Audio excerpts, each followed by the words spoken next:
with you? Craig, he's not responding to my treatment. Really? Keep waving your hands over him? He's not a Ouija board, Kevin. Pam, call 911. Oh. Kevin, can you go to the house to get some aspirin? Okay.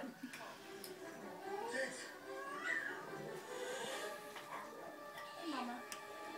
Mama. It's Bunny, Mama. Wow. Bunny, wow, job.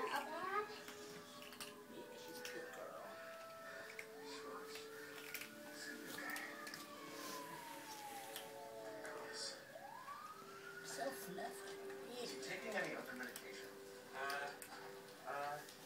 Just the 324 milligrams of aspirin. You hungry? Thank you, nurse. You good? We'll take it from here. You hungry? By the way, how'd you guys come by all these bruises and lacerations? Oh, it's a long story. We were in Manx Castle and then we tripped. I get it. Yeah, my father-in-law tripped through a plate glass window at my wedding last year.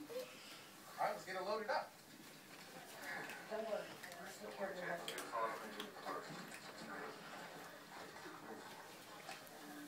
You want something better, don't you?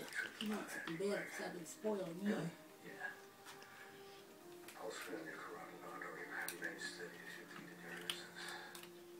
Right, of course. Rick, it's never going to be Dr. Bob. It was you. It was always you. You just relax and stay quiet, Mr. Bob. I'll see you over there, okay? Why is he cursing at us? Because we are trying to help you, sir.